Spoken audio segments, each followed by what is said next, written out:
Hey everyone, thanks for joining us. My name is Rob Cowan at the Cowan Law Firm. We're going to let everybody take a couple of minutes to join. Not everybody gets on exactly at 5:30, and we understand that. I want to also ask you if you'll take just a moment to share the link to this live Facebook event or Facebook Live event. That will help us get this information out to more people. It will help more people understand what's going on, how these new laws kind of affect them, and where they can get information. So that's really important.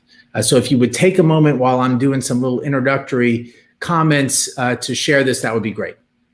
I do want to know that as every commercial we see on TV now shows, that these are really uncertain times, that these are really scary times for a lot of us. Our lives have been turned upside down. It's obviously completely unprecedented. Kids are coming home from college who were doing great. Seniors in high school are not going to have a graduation, don't get the accolades that they deserve after 12 years of working hard. Middle school kids don't get what they deserve in regard to accomplishments. It's a hard time. It's a hard time for us parents, for people working who don't know what lies ahead. And so I want to make this one comment, and that is we live in one of the greatest communities in Georgia, certainly, and if not in the nation. We have tons of resources. United Way is a great place to even start. I want to remind you that if you need help, help is here. You can call the food bank. You can call Salvation Army. You can do a lot of things. There are a lot of places who are ready to help. There are also folks who I hope are out there helping. And if you can help, see what you can do for the food bank. See what you can do for Salvation Army. If Blood Assurance calls, make sure that you take the moment to schedule your time to donate blood. Let's make sure that we as a community are there for each other. And that's one reason why I live here, is because it's always been that way. So I want to now kind of introduce the two other guys that are in practice with me. There's Scott DeLay. He should be here in a second. Scott's the young buck of the group. Hey, Scott. And hey. Brian Wright, he's the middle guy. We're all in 3 different locations trying to keep social distancing in place, and I very much appreciate them doing that, and y'all continuing to do that. We have a lot to cover. There is no way that we can cover everything that you would want to know in every scenario that everybody would want to know in the time period that we have. So if you hear the CARES Act, if you hear the STC, the FFRC, the EMLA, EA, I can't even remember all of it. Don't worry about the letters. Just worry about what applies to you. Make sure you get that information. If you need other questions, you can call us. You can find out Department of Labor or otherwise where you need to go. So this is how the structure is going to be for our presentation. First, Scott's going to start off, and he's going to talk about the state of Georgia reaction to COVID-19 pandemic, and not only what Governor Kemp has done, but what Justice Melton has done, even as recently as this afternoon, right, Scott? As recently as this afternoon. Yeah, it's rapidly developing. Yeah. So we do have a little bit of a change in that as of today as well. That's right. When he's done, he's going to pass the baton to me. I'm going to talk more about employee issues. If you work for somebody, what benefits are out there in this new law, what you can expect, maybe touch on a couple of other things. And then I'm going to turn it over to Brian. Brian's going to be kind of our cleanup. He's going to handle all the business-related issues, all of the employer-related issues. We're going to have a couple of guests, surprise guests. And then after we do that, and that will take maybe about a half hour total, give or take, then we're going to do Q&A. and make sure everybody has a chance to ask questions. I do want to remind you again before I turn it over to Scott, two things. One, please, if you'll take a moment to share this feed on your Facebook page, your own individual one, that would really help us get this information out to more people. Secondly, there is a comments section over to the right of your screen. You can type in a question. We probably won't get to all of them, but we will try to get to as many as we can. All right. With that, I'm going to turn it over to Scott.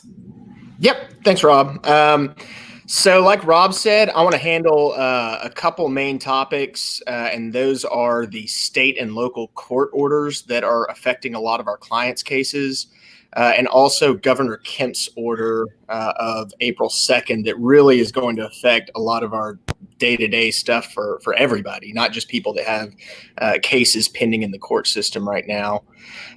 So first off, with respect to the orders that pertain to our court system, obviously courthouses are very busy places in Whitfield County, which is the kind of seat of our local court circuit. We have Superior Court, Magistrate Court, Probate, Juvenile, all headquartered in that courthouse, as well as a host of county offices. So you're going to see week in and week out hundreds, if not thousands of people going in and out of the courthouse. So you add on top of that jury duty, where you're going to have hundreds of, average citizens in there in very close quarters, many of whom are going to be in at-risk groups. You've got a recipe for the spread of an infectious disease. So in that context, the Supreme Court of Georgia issued an order on March 14th, and that declared a state of judicial emergency statewide.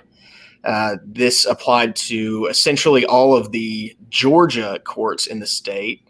The Georgia Supreme Court is vested with the authority over virtually all of the state courts, not the federal courts. But so Justice Harold Melton took that action on the 14th. Those answers for you. And you're an employer, you're a business owner. What protections are a little feedback on here somewhere. Anyway, so the terms of that order, I want to kind of outline all of those. It established a category of cases pending in the courthouse that are what we're calling essential function cases in the order. Those very generally are cases that involve health, safety, and the liberty of individuals. Some examples that are specifically set forth in the order are within criminal cases, you will have search warrants, arrest warrants, initial appearances, and bond reviews that are going to be considered essential function cases.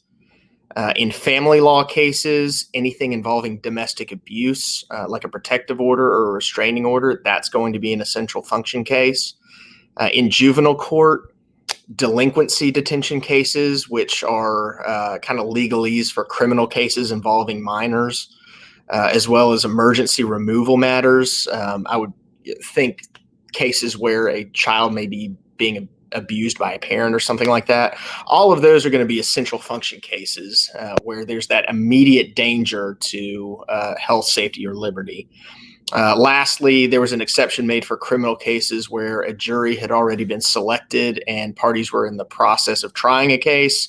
That was allowed to continue, but other than that, no jury cases are going forward under the order. Any case that does not fall into that essential functions case category, that's going to be subject to sort of the unprecedented steps that this order took. And that's going to affect a lot of our clients, automobile injury clients, business dispute clients, clients that have like a collections action, breach of contract, employment dispute, something like that. It also affects our family law cases that don't involve abuse or violence. So, regular divorces, not involving allegations of abuse, custody action modifications, contempt actions. Really a majority of our clients' cases and our caseload. So what happens to those cases? Well, the Supreme Court has essentially hit the pause button on all of those. Virtually all deadlines in those cases have been suspended or extended. We're talking statutes of limitation, trial deadlines, discovery deadlines, appeal deadlines. But what that does not mean is that those cases are just stopped entirely from moving along. Most of what we do as civil trial lawyers takes place behind the scenes and outside of the courtroom. And so this order means that just for the time being, we're going to be relying a lot more on kind of those efforts that we do behind the scenes and a lot of cooperation with our colleagues to get all of our collective clients' cases moving in the right direction towards resolution. Justice Melton's order also directs courts to conduct video conference whenever possible. The order was set to expire next Monday, but that actually, as of this afternoon, got extended to, I believe, May the 13th. We'll see. We'll see how long this lasts. And kind of as fallout from that, last week, our local judges issued some procedures to help move those non-essential cases along in an effort to reduce exposure, but also allow cases to proceed. Most of the hearings are going to be conducted via Zoom, which is a platform for video conferencing. And Rob, you've actually been kind of involved today in some of the kind of getting Zoom going in the superior courts, right? Yeah, we worked this morning with the Superior Court judges, with Katie O'Gwyn and some other folks to try to test it out. I think that they're going to have as many cases as people can bring to them, so that the wheels of justice don't get bogged down, and then all of a sudden have this avalanche of people who need the court's attention and time, because we have 4 great judges in our circuit, and there's only so much that they can do. So how did it seem to be working? It seemed to be working okay. Just like when I was conducting my first Zoom mediation last week or 2 weeks ago, it's a work in progress, but the judges could hear what people were saying. They could mute folks. They could stick people in like a conference room if you needed to talk to your clients. You could have conferences with the judge, the attorneys could. So it really worked pretty well. And so I think the judges are in general excited about getting back to moving more cases through, because they understand the anxieties that people have when their cases are just sitting there in limbo and they don't know what's going on. Yeah, and frankly, the judges don't want the cases sitting in limbo either. They're itching to see their cases move along too. So that's good, and it has seemed to be working for a lot of people's mediation so far. So that's very encouraging. Yeah. Really good. Let's see. There's also been there's some additional guidance we've gotten from our juvenile court and our probate courts as far as what is going to constitute a essential functions case and a non-essential functions case. For example, in probate court, you're going to have probate court has a very, very wide jurisdiction of a lot of things you might not think of. We think probate court, we think wills, but it's also a lot of traffic and misdemeanor stuff in the county. It's going to be marriage licenses, weapons permits. They're going to have guardianship hearings, things like that.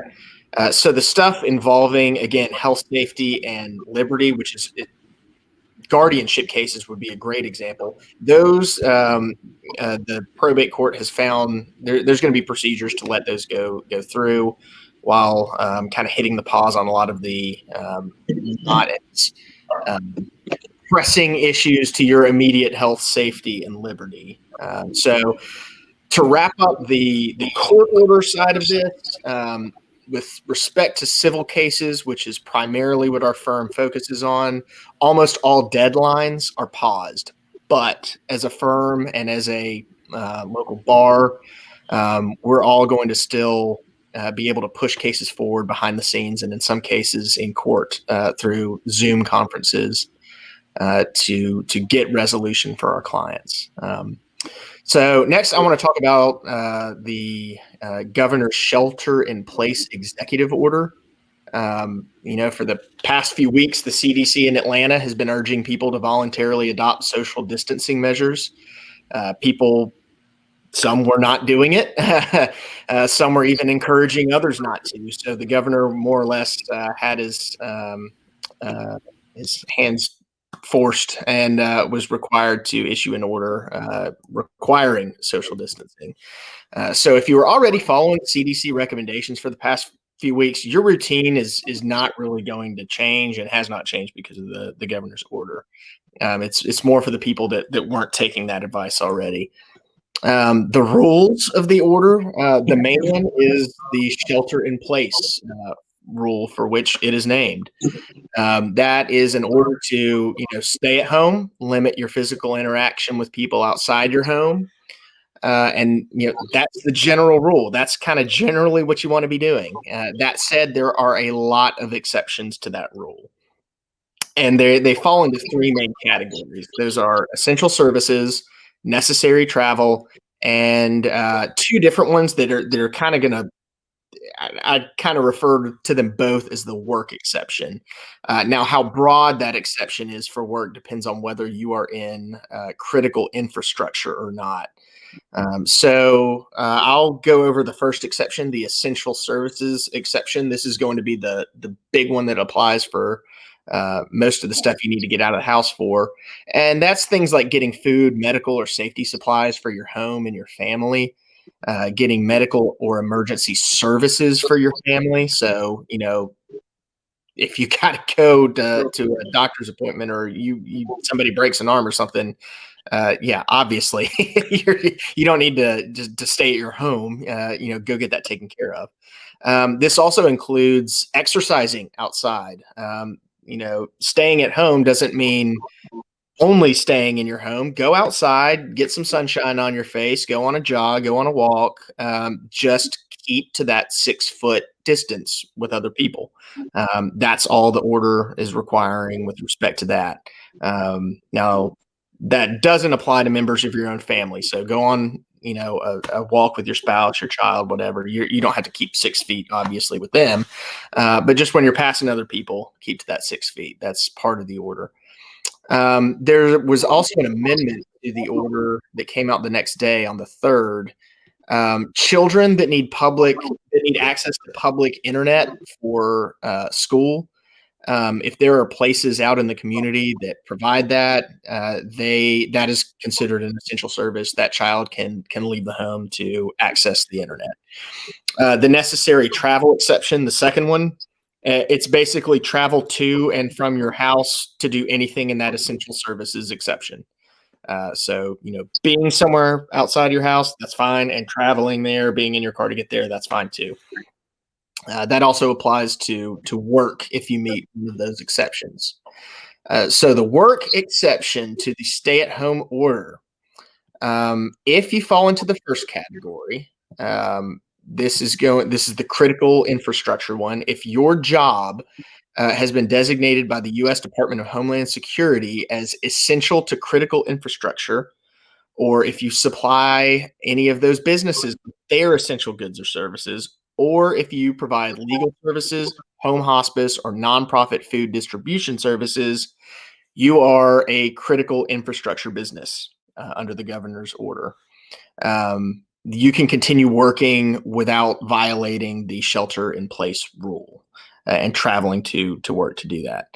But any business operating in that arena has been ordered to take a variety of mitigation efforts to avoid the spread of COVID-19. I'm not going to go through every one here, and we will, publish the list after this, and it's also broken down pretty well on the governor's written order.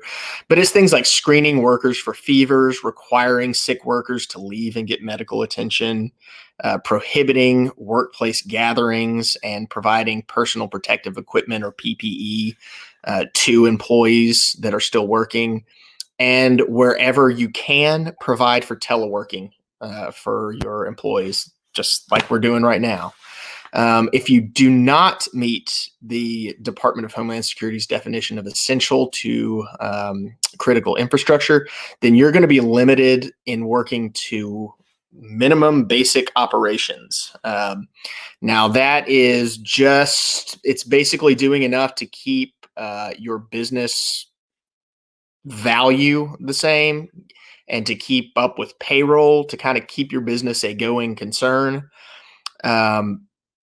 You're still going to have to screen workers. You're going to have to send sick ones home, provide PPE, allow workers to telework, and enforce social distancing in the office. It's just there is that kind of, and it is a little vague. Like what is minimum basic operations? It's probably something that we're it's just a little ambiguous, and it's probably something there's going to be a lot of argument over, frankly, in the near future. The important part here to take away, though, is when you are working or you're having your employees come in to work, and you're trying not to violate the order, you want to allow teleworking where possible and enforce social distancing within the office to the extent that you possibly can. That kind of covers that shelter in place rule. There's one other part of the order that is the mandatory business shutdowns. Certain classes of businesses are just shut down, and they fall kind of into two types of businesses. The first being like big crowd businesses, and the others being close contact businesses. The big crowd ones would be your gyms, theaters, concert venues, amusement parks, bowling alleys, bars, clubs, that sort of thing. Obviously, very difficult to enforce social distancing, so the governor has just said, no, not right now. The second is the close contact ones, and they might not draw necessarily big crowds all together at the same time, but they do require people to be in close contact with one another while the service is being provided. So beauty shops, nail salons, massage therapists, those types of businesses are going to fall into that. And here's why you want to follow those. If just the safety of your community was not incentive enough, it is punishable as a misdemeanor crime for violating the executive order. And so a misdemeanor is punishable with up to $1,000 fine and up to a year in jail. So you don't want to do that. I'll stick around for some questions and stuff at the end, but I want to go ahead and turn it over to Rob. Are you going over employee stuff next? Or yeah, I am. Scott, I have a couple of questions for you. Well, yeah. One comment and then one question. Sure. The comment first is city courts see a lot more people than any other single group of courts because we get citations for parking and DUIs and speeding and all that kind of stuff. Just to clarify, all those arraignments, all those issues that you want to bring your ticket in, you've gotten a hands-free violation and you want to show that you have a Bluetooth device, all that's suspended until you get further notice. And the way you're going to get that notice is just through the mail. So keep your eyes on the mail. If the address that you gave the officer or that's on your driver's license is not correct, is not current, it's good to call the court you're supposed to be in. So that's my comment. The second is you mentioned PPE a couple of times, some personal protection equipment.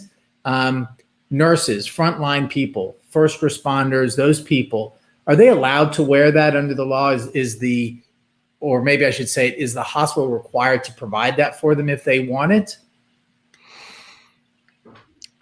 So the problem is businesses are having trouble keeping them. So it's kind of, to the extent practicable, it's do the absolute best you can. If you have it, give it to your employees. Okay. Protect the employees above all. Absolutely. That's the point of the order.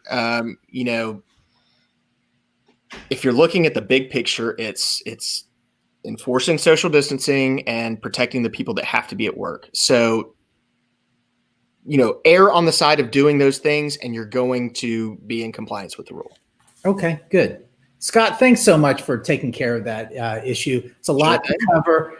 I probably won't grab as much of the mic as that. Leave some room for Brian and the other folks. But thank you so much. That was great. You did a great job. Sure. So I want to start off talking about individuals, unemployment benefits. Okay, gotten a couple of questions. I saw April Ross ask, "Look, I'm self-employed. Do I need to wait until a certain day to apply for applications, or you don't? You can go ahead as of the 2nd of April. You can go ahead and the 2nd of the month of April, not you. Go ahead and you can just go ahead and apply for unemployment benefits. And so that's what I really want to start off talking about, because there are a lot of people actually, since we've posted that we're going to do this, who have contacted us beforehand and asked us questions. So one of those questions was, what happens if I'm an Uber driver, or if I'm a beautician and I rent a booth, or if I'm a painter and now no one's really doing any house improvements, and certainly don't want a crew of people coming through, or if you're just on your own. So I want to start off talking about unemployment benefits, because they've changed for this time period. The first thing, if you're laid off a week, you can claim benefits. If you are a part-time employee, you can claim benefits. All those folks that otherwise wouldn't qualify, so you own your own business and you place,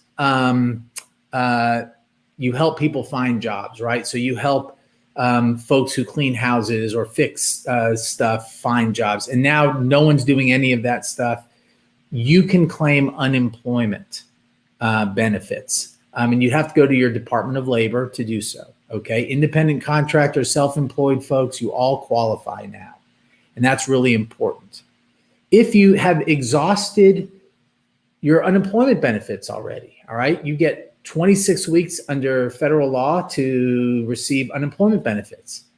You get 13 extra benefits. There are certain rules that apply to those folks differently than most of the folks I'm going to talk about. But I just want to make sure that you know that this is a large net that Congress created when they said, hey, we want to stimulate the economy. We want to make sure that everybody can get some stuff done. If you're furloughed, if your job is eliminated, if your plant closes down, if your job site closes down, you can qualify for unemployment benefits. Even if you have a limited work history, in some cases, you can qualify for unemployment benefits. So you find yourself unemployed and you say, well, what does that mean? What am I going to get?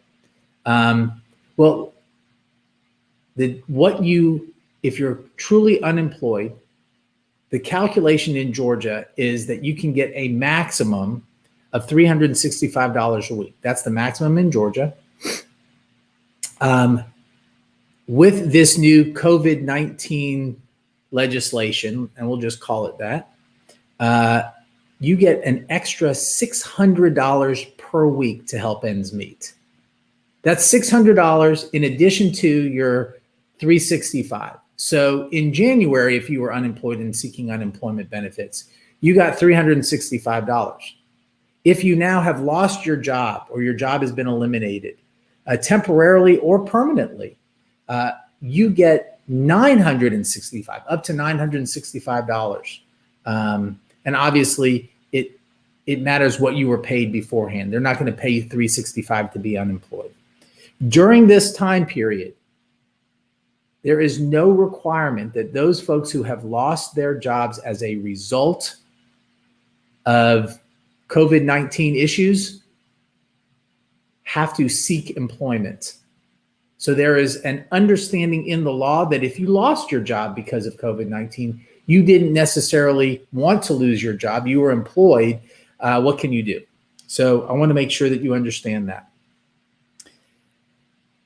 So if you have and this is really important, if you have an expectation of returning to work, your boss says, hey, I just can't keep the restaurant open for this period of time. This is not making sense just to have carry out drive-through stuff. What else can we do? We're just going to have to close down. What can you do? And I want to read the answer to you. What happens if you're expecting to return to work when all of this is at least at its end? And really, the law says that we look at you, or it looks at you as being involuntarily unemployed, and it applies to all claims after March 14th, 2020, including but not limited to the following individuals. And this is the list I really wanted to read. Those who have self-quarantined on the advice of a medical professional, or are quarantined as a result of a professional medical's advice. You're 60 years or older. You have a recognized medical condition that makes you more susceptible to COVID-19 illness. You're a caregiver of any of those people who I just mentioned, or you are a custodial parent or legal guardian of a minor whose school is closed, and we know all schools are closed in Georgia, as a result of COVID-19, and is unable to secure childcare. So I want to make sure you understand that. If you have to stay home because you relied on school to take care of the kids during the day while you were at work, and you don't have any alternative to find daycare, childcare for your child, you can claim unemployment. Under the current law, that's what you can claim. And you can get up to $965 a week. So that's very important as well. There's a part of the law that is called short-term compensation. It's sometimes called the job sharing provision. And this is where an employer says, hey, I don't want to fire anybody, but in order to keep everybody working and keep everybody on the payroll so that everybody gets their health benefits or whatever, I have to reduce everyone's hours. So we're sharing jobs, we're sharing time. That employer is required to report that to the government, and then you can then qualify for benefits for your reduction in your income. And it would be calculated the same on a percentage basis as you would if you lost your job completely. So that's really important to understand. The employer verifies and you get the benefits. I don't see where you get that $600 a week if it's just a partial thing. So I just want to make sure everybody understands that. I saw a question. Sean Layton asked a question earlier before we got started, and his question was really specific. He has two jobs. He takes two jobs to make ends meet and get things taken care of. Hey, what happens if I lose one of these jobs? And Sean, I'm not sure exactly what the answer is. I believe, though, just like a partial, which is why I waited till now to tell you this, I think you qualify under the law. It's worth asking the question. So I would go to the Department of Labor. You don't have to wait. You can go tomorrow morning, or you can go online. And so long as that you have proof of what you've been making with that other job, Sean, you should be able to qualify for that second job that you've lost as a result of COVID-19 and the issues that we're dealing with. Two other issues I want to deal with, or topics I want to deal with. One is the emergency paid sick leave. This is a 10-day program. They look at basically what you've been paid over the last 80 hours and determined, or 2 full weeks of work, and determine what you should be paid. The people who qualify, you're unable to work because, and again, I'm reading a list, so excuse me for looking down, subject to a quarantine for COVID-19, advised by a healthcare provider to self-quarantine. You have symptoms of COVID-19 and you're seeking a medical diagnosis.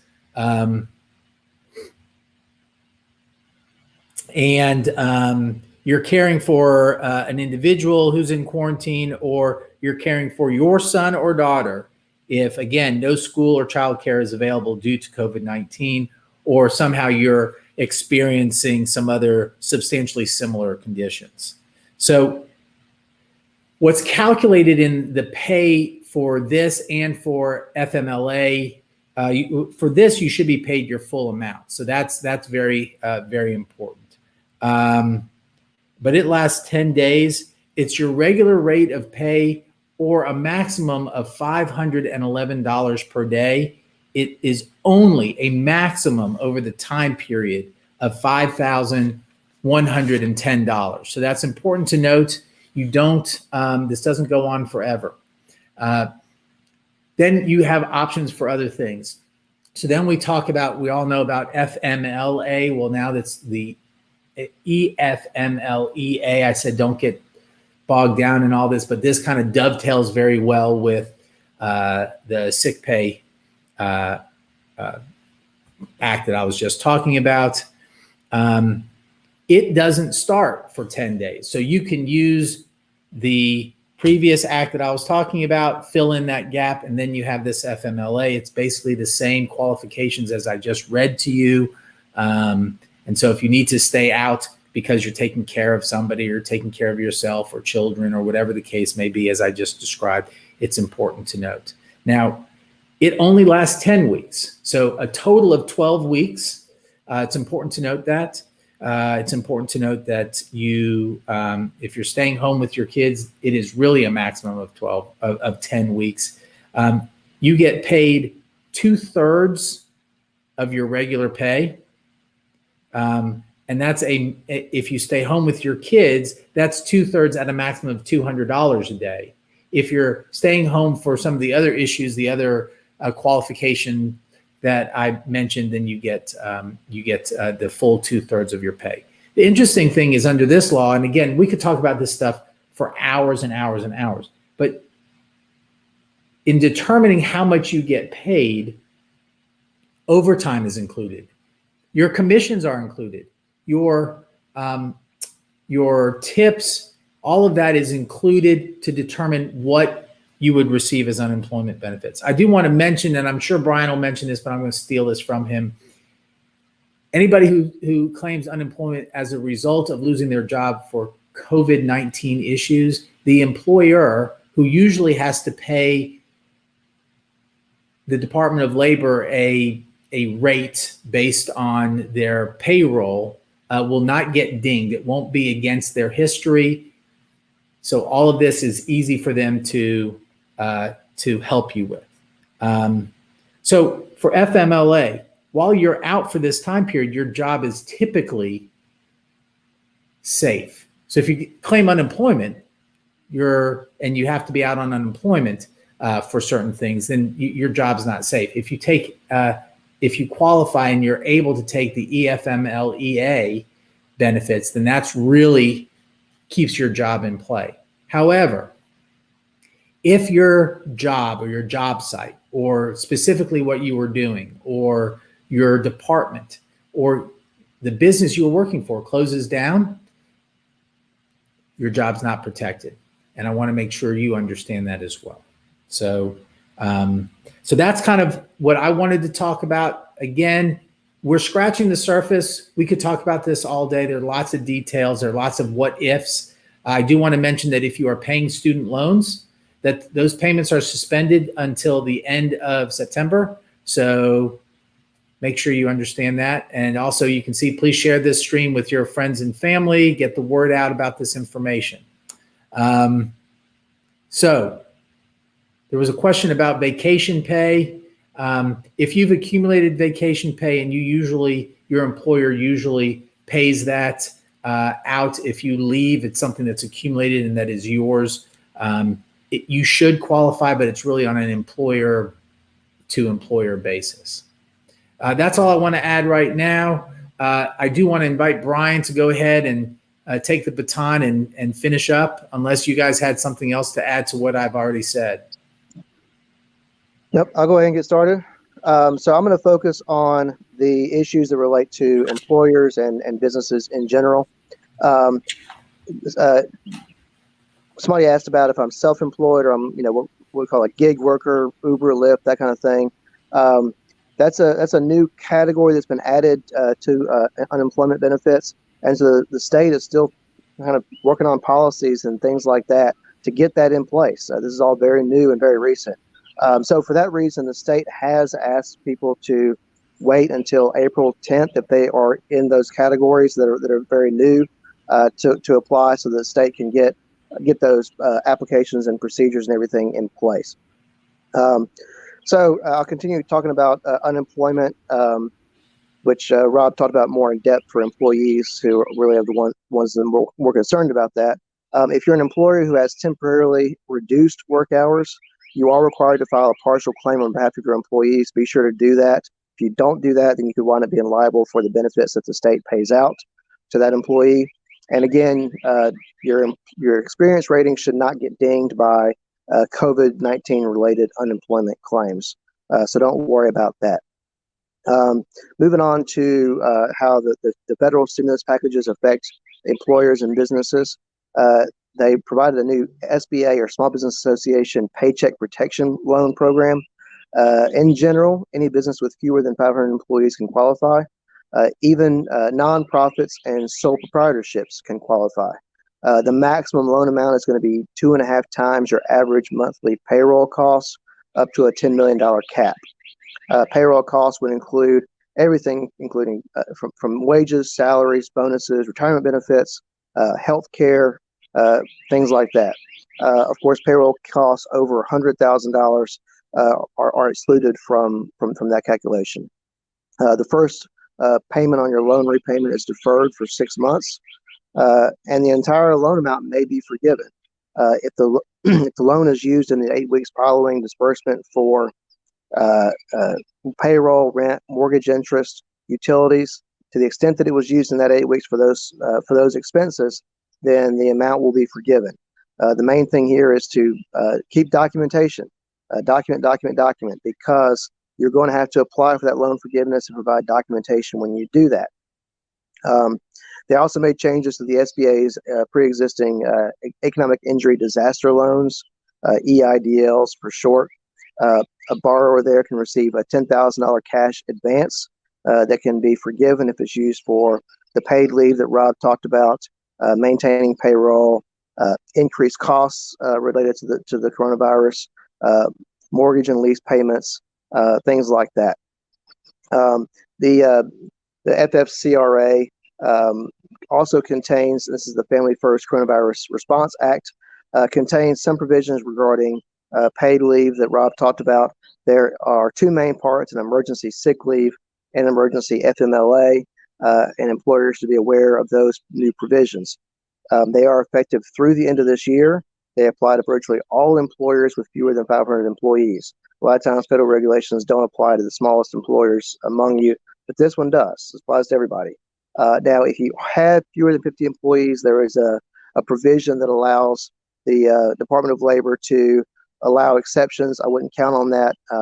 It's really for situations where these leave policies would jeopardize your business as a going concern, and that's going to be pretty rare, and we don't have a good indication yet on how you qualify for that. Under the Paid Sick Leave Act, if you have an employee who is unable to work or telework due to a need for leave, then the person would be entitled to basically 2 weeks of paid sick leave. The situations where that might kick in, there are 6. The last one is kind of a catch-all that's not really worth worrying about right now. The first one is if there is a federal, state, or local quarantine order that requires the employee not to go to work. And the second would be if the employee has been advised by a doctor or other healthcare provider to self-quarantine due to COVID-19 related concerns. The third would be if the employee is experiencing symptoms of COVID-19 and is seeking a medical diagnosis. Let's say they call in and say, I've got a fever, I've got to go to the doctor. That would be eligible. Number 4 is if the employee is caring for an individual who is subject to one of those quarantine orders that I talked about earlier. The 5th would be if the employee is caring for a son or daughter who doesn't have childcare or can't go to school because of the emergency.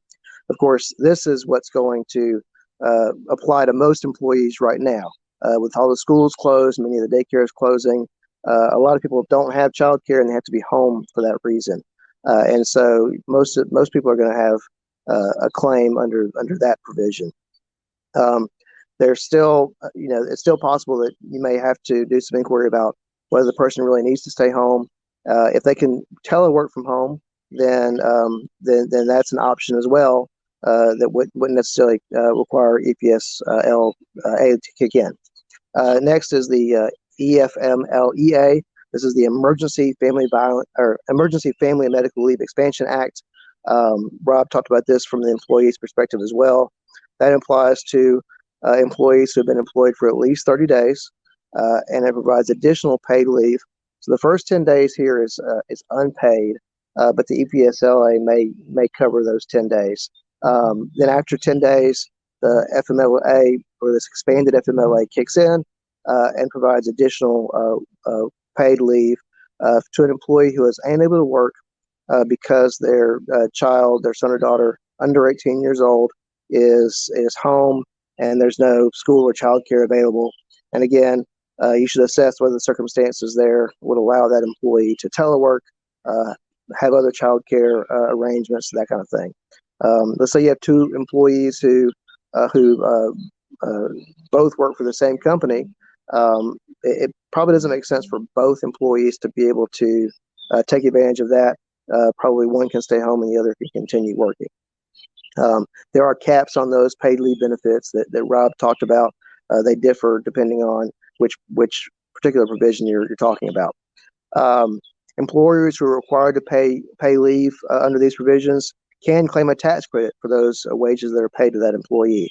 The CARES Act also, this is the latest stimulus package, also added an employee retention tax credit to encourage employers to retain employees during the crisis. You can't double up those tax credits. If you use one for the FMLA or the sick leave, you can't then claim the retention tax credit for the same wages. You have to choose which dollar of wages are applying to which tax credit. As Scott mentioned earlier, the Georgia Shelter-in-Place order does allow many businesses to keep operating on some level. Of course, there's the critical infrastructure exception, which most of you probably aren't critical infrastructure. But even other businesses are permitted to engage in what the order refers to as minimum basic operations. And I'll tell you what that is. Those are operations necessary to maintain the value of the business or entity, provide services, manage inventory, ensure security, process payroll and employee benefits, and related functions. The activities may even include staying open to the public to the extent that you need to do that and can do it safely. Your employees who are needed for these operations are permitted to travel to and from work for that purpose. They don't need any special document or permit to do that. They don't give them a letter or anything like that. If they want one, you can give them one, but I don't expect law enforcement to be pulling people over and asking them, for documentation showing they have to go to work. Now, just because you can continue operating, it doesn't necessarily mean you should. Your employees' health and safety should be your top priority, and you need to be mindful of the particular circumstances of your business. The state's order does give 20 guidelines for employee safety while you engage in these minimum basic operations. And Scott, as Scott mentioned, we'll give those to you later. Most are common sense rules about distancing within the workplace, sanitation, and teleworking. You need to follow those carefully. To the extent that your business cannot operate within those guidelines, you should cease operations. People who work outdoors or don't have regular contact with other persons, for example, delivery services, contractors, landscapers, agriculture workers, those are specifically permitted to continue. Ride-sharing services can continue as well. One of the things the governor's order encourages is checking whether employees are showing symptoms. You are permitted to take an employee's temperature, so you should have a thermometer on hand so you can do that and stay on top of employee symptoms.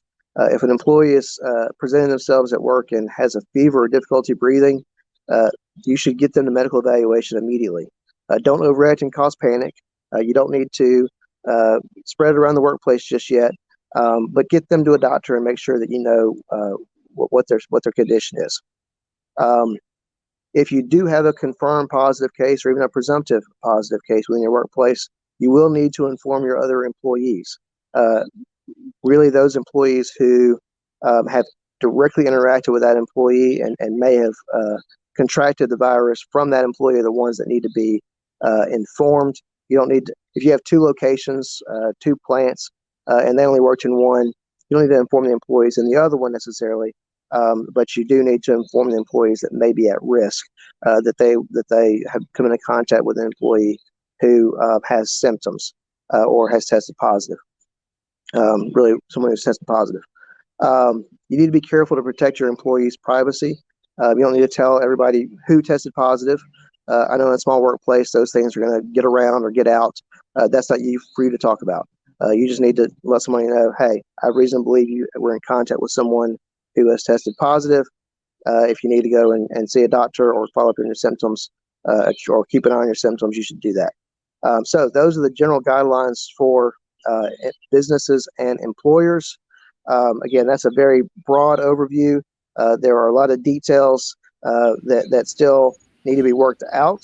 There are a lot of things that even the regulators and the SBA and the Department of Labor don't know yet. And there's certainly detailed questions that you may have, and we'll try to address those to the extent that we can at this point. With that, let me bring in our guests. We have two guests that we're very happy to have join us here. One is Mitch Sanford. He is the president of First Bank of Dalton. First Bank of Dalton is a preferred SBA lender. We recommend that you use a preferred SBA lender. They can get things done a lot faster and more efficiently for you. They know what they're doing, and they know the way around it. So we definitely would recommend that you use a preferred lender, of which First Bank of Dalton is one. I'll also go ahead and introduce Caleb Carnes. He is a CPA, a local CPA here with Carnes and Company. Caleb, we can talk to you about the accounting and tax implications here. I know that Caleb has been on top of the federal stimulus and tax credits, as well as some of the SBA loan issues as well. So I welcome both of them, and I guess we'll start with Mitch, and he can talk about the SBA loan process.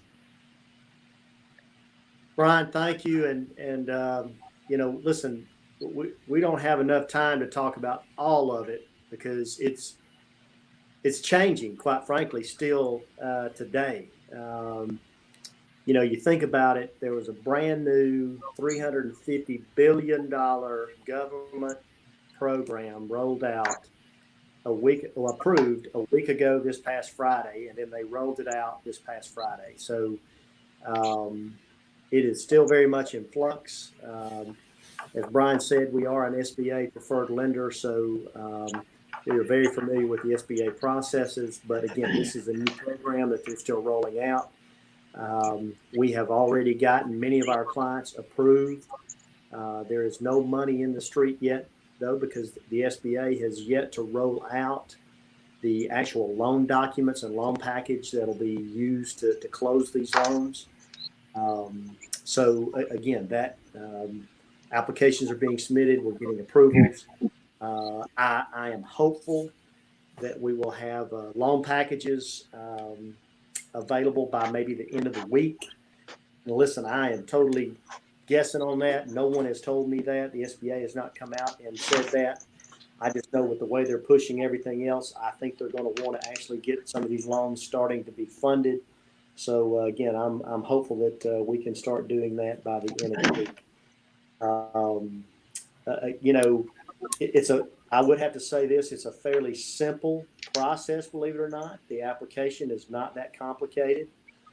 The other documents needed to go with that application, they are not complicated. Caleb, as you introduced, Caleb is very familiar with that. Many of his clients he has helped them apply for this.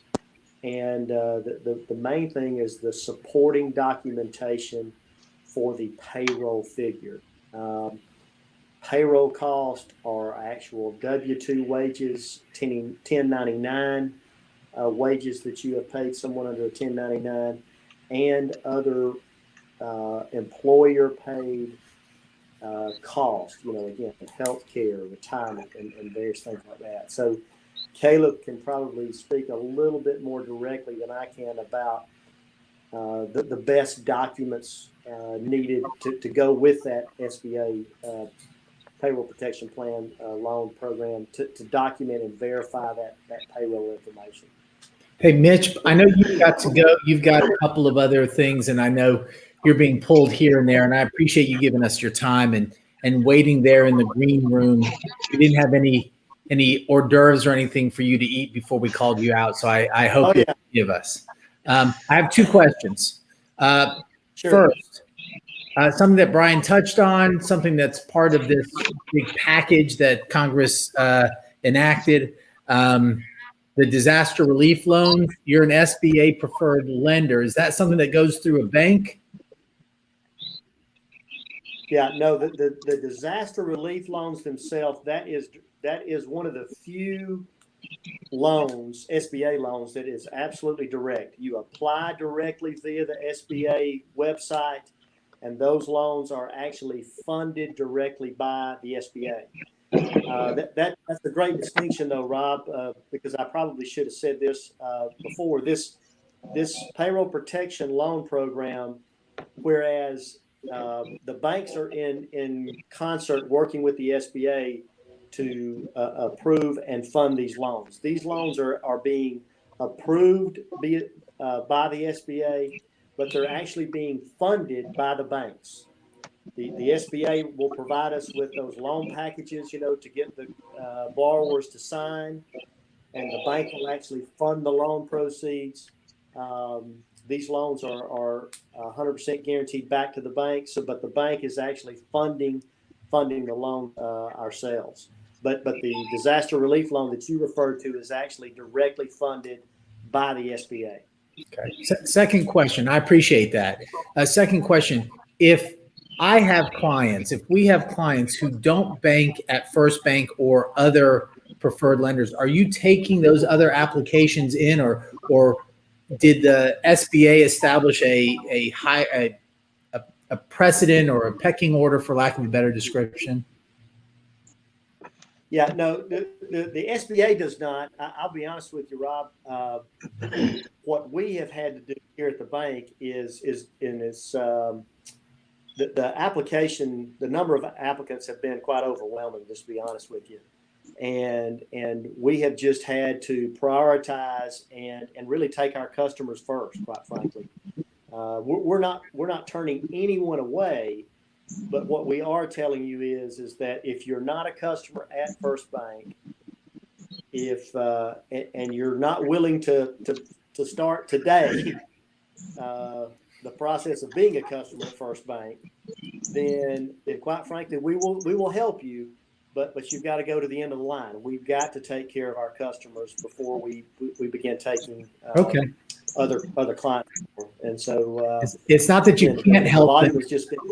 That. Okay, so it's not that you can't help them or you won't help them. It's just, look, we need to establish our own internal priorities. Okay, that's good. right. Well, I really appreciate it. Let me say this too, because I know there's some anxiety out there, and listen, there's some anxiety out there, I think, with folks who are wanting a loan via this new program, and I know some of the concern and anxiety is, I'm afraid the money will run out. And listen, I don't know any more information than everybody else out there, but that will not surprise me. It will not surprise me. Now, I've heard President Trump say, I've heard the Treasury Secretary say, look, if we run out of money, we're going to go back to Congress and get more. And I think that's true. Now, will that take 2 weeks? Will it take 2 months to get all that back? Obviously, no one knows. But I do believe that is what will happen. I think Congress did this for a reason, and that is to reach out and help our businesses who are being affected by this. And so, again, the only reason I say that is just so that nobody's totally shocked and goes into a panic if that happens. That's not going to surprise me. I mean, as of this morning, we have since last Friday, we have submitted ourselves about 120, 125 applications. We have probably got another, of all of our offices, I'm going to guess today, we probably got another 50 or 75 today. And quite frankly, I've taken numerous calls today of folks who have not got applications in yet, who are starting working on them today. So, okay. Thank you. And Rob, I've squeezed myself another 15 or 20 minutes, 10 to 15 minutes. So if you need me, I'm here for another 15 minutes, bud. Hey man, I appreciate it. I appreciate it. Sure. Brian, I'll turn it back over to you. Caleb, why don't you, I'm sure they want you to give all other knowledge that you have, but you're very familiar with the tax documents for the payroll pieces that we need. Right. So yeah, what I've been doing for most of my clients is taking what qualifies as a payroll cost, which is, wages, commissions, salaries, health insurance from the company portion, retirement contributions from the company portion. And somebody had mentioned William Stocks, I think, had asked a question about the employee contributions to 401ks. That's also included in your wages. So yes, that's included in this 2.5 times multiple. So I'm taking all those numbers that are I'm pulling the backup for each one. So for wages, I'm pulling W-2s, I'm pulling W-3s, I'm pulling 941s, 940s, quarterly payroll tax reports. Of course, state unemployment tax to the employer is also a contributing factor to this loan amount. So I'm pulling those payroll tax reports and pulling everything, invoices on the retirement contributions, health insurance contributions by the employer. I'm pulling all that documentation and submitting it with the application that SBA provided. And some banks are asking for bank-specific applications as well, kind of how they want to see it laid out. It's the same numbers, just kind of laid out differently. So I'm putting all that into a file and submitting. Some banks have portals, some banks have emails, some banks want it in person. So every bank is different. There's no real standard here. Like you said, Mitch, it's $350 billion program rolled out in a week, less than a week. So everybody's just kind of shooting from the hip, trying to do their best and get everybody in as quick as they can. So yeah, that's just taking every possible expense that's qualified and going back to the documentation for each one. So yeah. And let me, I didn't mention this, Brian did mention this. There's kind of a two-part, in my mind, the way I've got it kind of segmented, there's two parts of this, and that's very important. You've got the application piece, which is what we've just talked about, and that is driven solely by these payroll numbers that we're talking about, that average monthly payroll for most companies for 2019.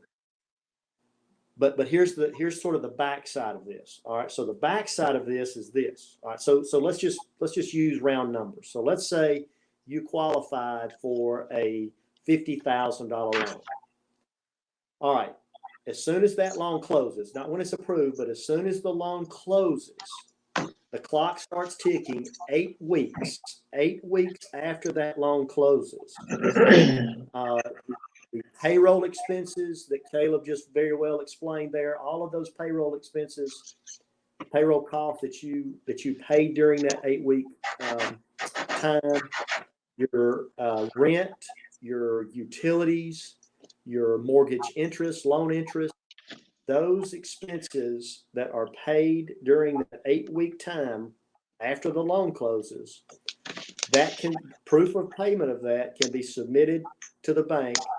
I'm sure there'll be a form that goes along with it too that we don't have yet, but that will then get submitted via the bank to the SBA, and SBA's review, based on the way this program is set up, those expenses for that 8-week period will be forgiven in that loan. The SBA will send the bank a check for whatever that total is. Now there is one caveat. actually, there's a couple of caveats. The non-payroll expenses are capped at 25% of the loan amount. That's one caveat.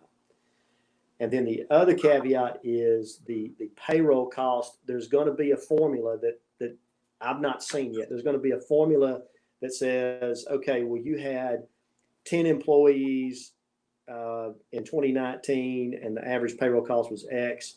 But if today you only have brought 5 of them back, then there's going to be some deduction from that payroll cost that will be forgiven on that loan.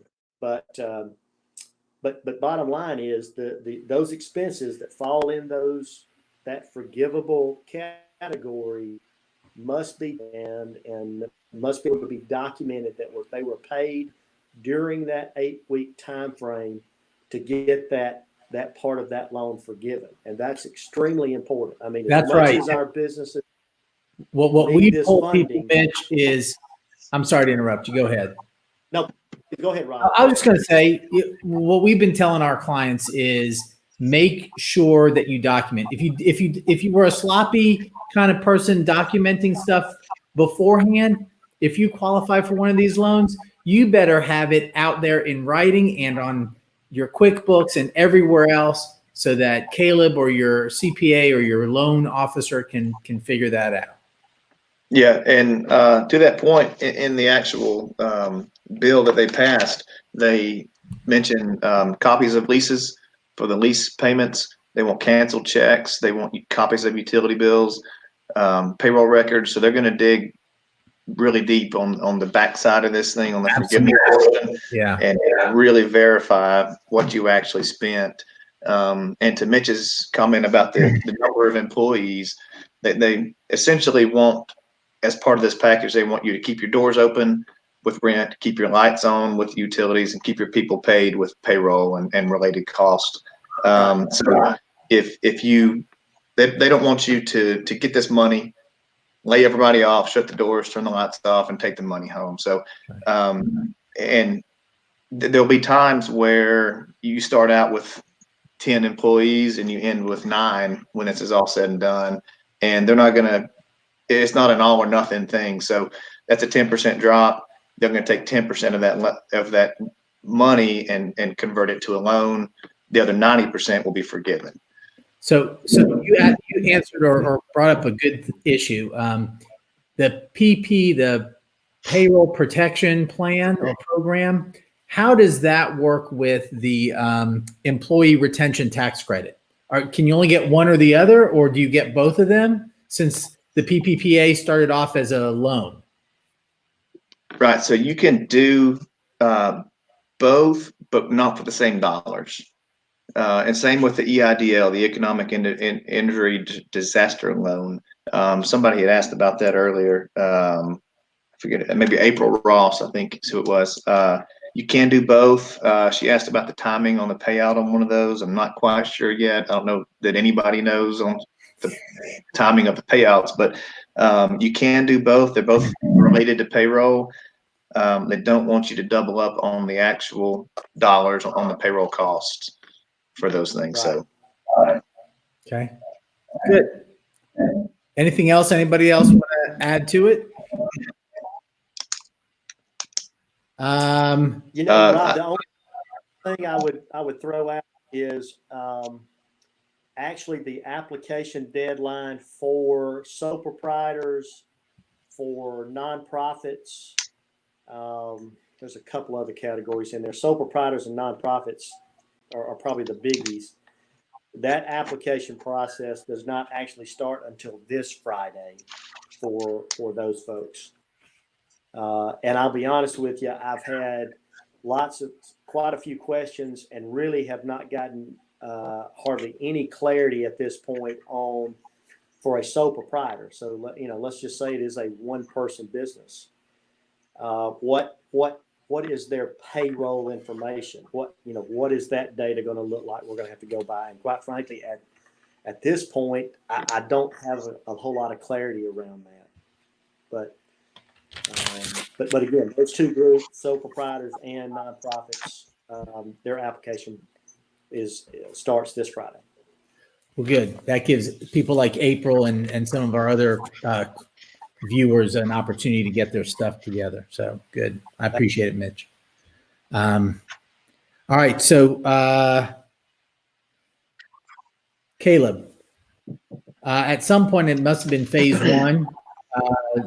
We heard about everyone getting a big check called what's it called? The individual recovery rebate. Can you tell the folks who are watching what that is and what you have to do to qualify and how many kids qualify in your house? Yeah. So you basically don't have to do anything to qualify. You just have to have been alive and filed. For some people, filed a 2018 tax return. If you haven't filed 2019, they'll use your 2018 tax return to go off of. And essentially, that's $1,200 per person per adult in the house. So that's $2,400 for joint filers, and $500 per qualifying child. And there's income limitations to that. So for married couples, if you make over $150,000 combined, they're going to start phasing that out until it's totally reduced to zero. For head of household individuals, it's $112,500.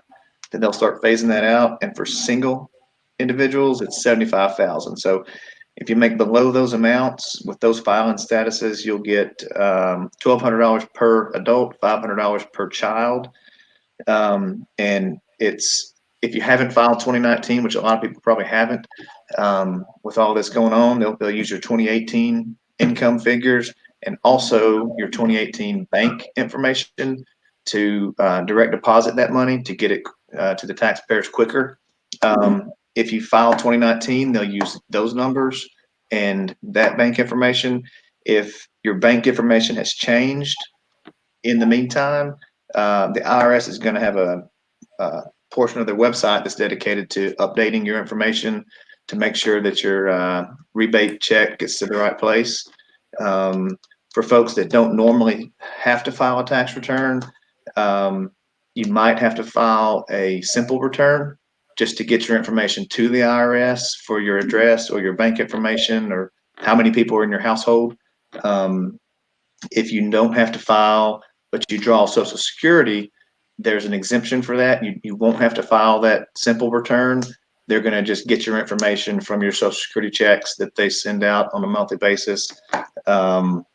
So that's the deal with the stimulus rebates, and they should be going out. Again, timing of all of this, it's kind of up in the air, but in the next 2 or 3 weeks, those should start going out to bank accounts. Okay. Well, thank you, Kevin. I appreciate you addressing that. Is that did you say $500 per kid? $500 per child. Okay. Yep. I only have 2. I don't need any more. And that's children under the age of 17, right? Yep. Qualifying children. Yep. Oh. So, Yeah. What if they're a dependent above the age of 17? By the wording that they're using, the qualifying child wording, it excludes that. But again, all of this is so new and unknown. They may redefine things that they've previously defined, which they've already done a few times in the same law. So we'll wait and see kind of what that holds. Okay. Thanks. And sorry. Go ahead. sorry, I was just going to kind of piggyback off of Mitch on the payback of any portion of this loan or the PPP program that's not considered a grant that rolls into a loan. They've changed this up 2 or 3 times now, maybe 4 times, Mitch. I think currently it's sitting at 1%. It's a 1% loan. That's correct. Payable in 2 years. But it's got a 6-month grace period, right? 6-month grace period. Yep. That's And I've kind of got a theory on this. It hasn't been, they're changing this thing daily, like Mitch said, but there's an 8-week period that you have to spend this thing. And by the law, it says when you get the money, you've got 8 weeks to spend it on payroll, rent, utilities, or interest. And that's just not in the cards for a lot of businesses. When they passed this thing, it was near the end of March, and the end of the social distancing by the feds was 1st of April. Well, then after they passed the law, they extended the social distancing to end of April. So when Congress passed, they were, I guess, thinking that things would get back to normal quicker. Well, if restaurants get their money in the next week or so, 2 weeks, they've got 8 weeks to spend that. They're not even open for a lot of them. A lot of businesses aren't even open yet. So I think what they're going to have to do, since they're already changing the interest rates and the terms and everything else is related to this bill, they're going to have to change that 8-week period to more of a floating 8 weeks that is more fluid, that can be applied to all industries kind of as a whole, and not so fixed. Because if you don't have that money to spend, if you don't have people to pay, then you can't pay it for payroll, and you got to pay it back as a loan. Right. So I'm expecting this thing to change quite a bit over the next few weeks, and kind of be more applicable to businesses. So. Okay. Brian, Scott, I saw some questions out there. Maybe we can answer some questions real quickly. There was one from Paula Day Scott, or no, I'm sorry, Paula Day West. I don't remember what it was. I'll try to find it real quick. Lee. While you're looking for that, Rob, yeah, I've got one. Dan Lovegood had asked, mentioned in Ohio, his company is required to take daily temps of employees, and if they're over 100 degrees, that's kind of the benchmark for if you need to be sending an employee home.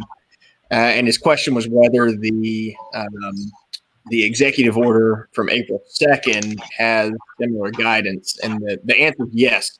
So the temperature for a fever, where if you're checking that you need to be sending somebody home, is 100.4. And also checks for coughing or shortness of breath. Those alone can also be that's grounds for you to send somebody home, because those are kind of the 3 big symptoms. Okay, great. Yeah, thanks for that, Dan. Brian, can you field Mrs. West's question with the good-looking bunny? My daughter was originally laid off temporarily, but after the first week, she was permanently laid off. How does she now go about filing on her own after the company filed it first? She should still go to the Department of Labor and file her own claim. I think they're still trying to figure out the procedures for some of this. So be diligent. Try to be patient with them, but also be diligent about following up. She should contact the Department of Labor filing her own claim to make sure that is covered, because normally the employer is not supposed to file a claim if they've laid you off permanently. So that'll be on the employee moment to file that claim. Great. So the next question, Brian, Martha Tucker Stuckey asks, does a part-time waitress who has only been employed for a month qualify for unemployment benefits? Yes.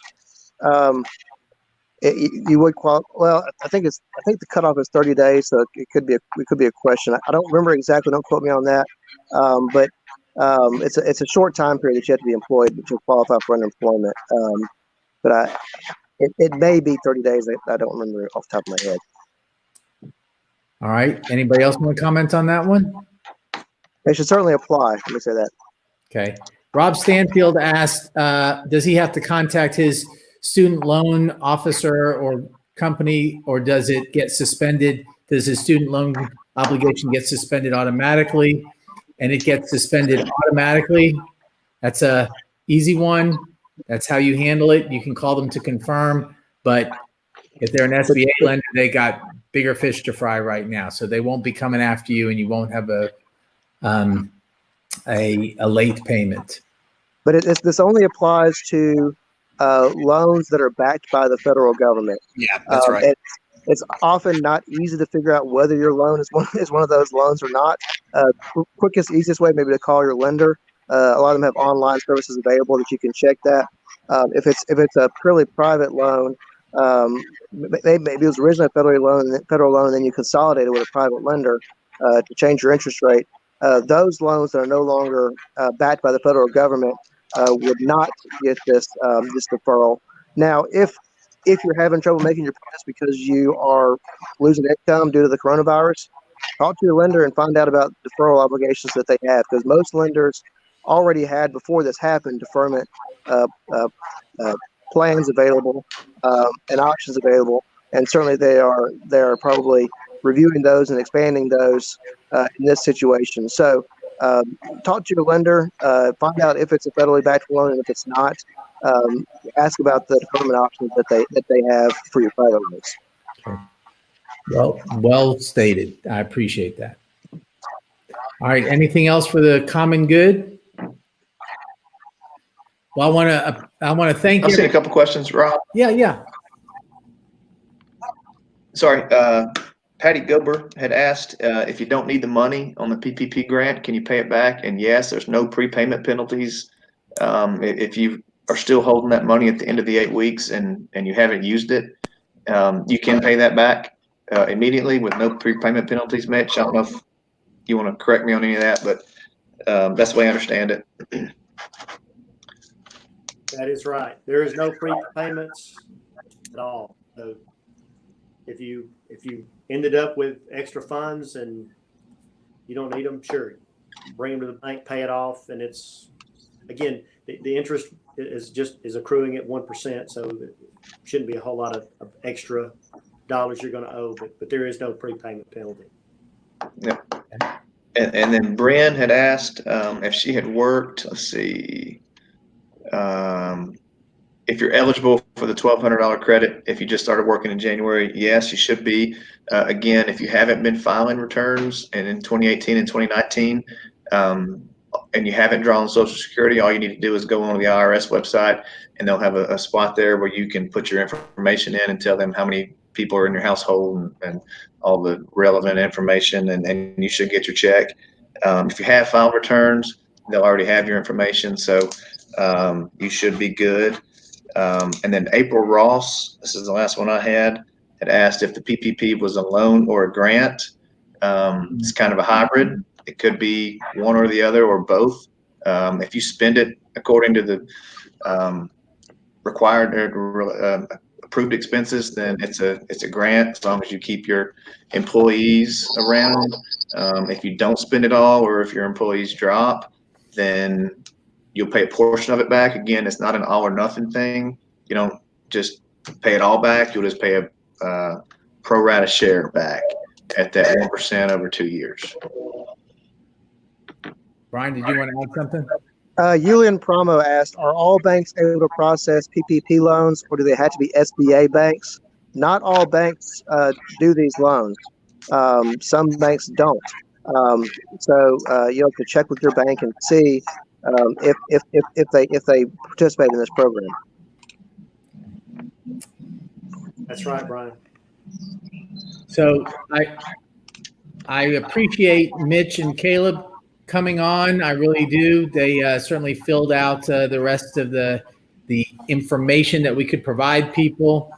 I really want to have a special thanks to Brandon Kaywood and Jonathan Marks. Those are the guys you don't see out there. They're the ones moving people around and pulling up these questions, and we really appreciate all that they've done to help us get this information out to our community and to our friends. And hang in there. We're all with you. Get out and exercise. Do something to create endorphins. It's great for you. Caleb needs a little bit more of that, but the rest of us are working really hard on that. Hug the people around you. Make sure they love you and you express your love. And if you need us, please give us a call. Thank you again. Thank you, everybody. Bye. Appreciate it. Guys. Thanks, everyone. Nice job, guys.